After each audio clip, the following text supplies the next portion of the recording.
နာပိုလီရဲ့အိမ်မဆိုနဲ့ချယ်ဆီအသင်းရဲ့အီတလီမြေကစတုထမြောက်အံပွဲညမာရာဒိုနာကစားကွင်းကြီးရဲ့မှာနာပိုလီပရိသတ်တွေရဲ့ဟဲဟောက်တန်နေကြတယ်ချယ်ဆီအသင်းတကယ်ပဲရုန်းကန်နိုင်ပါမလားလို့လူတိုင်းကတန်တရားဝင်ခဲ့ကြပါတယ်ဒါပေမဲ့မိနစ်60အကြာမှာတော့အပြိုင်အောင်ချင်းသေးတွေကဥရောပကိုသူတို့ရဲ့မန်ဟုန်ကိုနောက်တစ်ချိန်ထုတ်ပြလိုက်ပြီးပဲဖြစ်ပါတယ်အစောပိုင်းအာသာချက်အန်ဆိုရဲ့အေးဆေးတည်ငြိမ်တဲ့ပယ်နတီဂိုးကချယ်ဆီကိုအသက်ရှူချောင်စေခဲ့ပေမဲ့နာပိုလီရဲ့တုံ့ပြန်မှုကမုန်တိုင်းတစ်ခုလိုပြင်းထန်ခဲ့ပါတယ်နာပိုလီရဲ့အသာစီး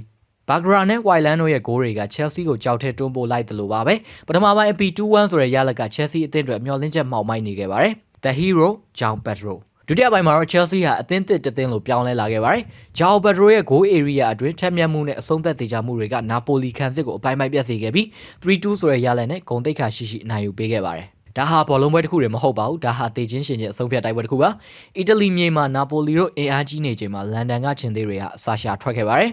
အန်ဆိုဖာနန်ဒက်စ်ရဲ့ပန်နတီကပွဲကိုအပူချိန်တိုးစေခဲ့ပေမဲ့နာပိုလီရဲ့နောက်ပြန်တိုက်စစ်ကချယ်ဆီကိုခဏတာတုံးလုံးစေခဲ့ပါတယ် 2-1 ဆိုတဲ့ရလဒ်နဲ့အတူချယ်ဆီအသင်းရဲ့ဥရောပအိမ်မက်တွေပြတ်ပြားတော့မလို့ဖြစ်ခဲ့ရပါတယ်ဒါပေမဲ့ကျွန်တော်တို့မှာဂျာအိုဘတ်ရိုရှိနေရဆိုတော့မေ့ထားလို့မရပါဘူးကိုပါမာရဲ့မျက်လက်ဆန်နဲ့ဖန်တီးမှုတွေပက်ဒရိုရဲ့သွေးအေးတဲ့အဆုံးသက်တွေဒုတိယပိုင်းမှာမြင်တွေ့ခဲ့ရတဲ့ချယ်ဆီရဲ့ပုံစံဟာသူတို့ဟာဘာကြောင့်ချန်ပီယံလိရဲ့ဘရင်တစုဖြစ်ခဲ့ဘူးသလဲဆိုတာကိုတက်တည်ပြလိုက်တာပါပဲ3-2 နာပိုလီပရိသတ်တွေတိတ်ဆိတ်သွားခဲ့ပြီးချင်းသေးပြာတို့အောင်ပွဲခံခဲ့ပါပြီရှုံးထွက်16သင်းအဆင့်ကိုတိုက်ရိုက်ဂုဏ်ယူစွာနဲ့တက်လန်းသွားတဲ့ချယ်ဆီဒီညဟာအပြိုင်အောင်ညဖြစ်တယ်လို့ဂျာအိုဘတ်ရိုရဲ့ညလည်းဖြစ်ပါတယ်ဂျာအိုဘတ်ရိုက Man of the Match တိုက်တယ်နဲ့တကယ်ပဲထိုက်တန်ခဲ့ပါတယ်ဒီပွဲဟာတော်တော်လေးပျော်ရွှင်စရာကောင်းခဲ့တဲ့ပွဲတော်ပဲဖြစ်တယ်လို့ချယ်ဆီအသင်းအတွက်အသက်ရှူချောင်သေးခဲ့တဲ့ပွဲတော်ပဲလည်းဖြစ်ပါတယ်ခုဆိုရင်တော့ကျွန်တော်ချယ်ဆီဟာ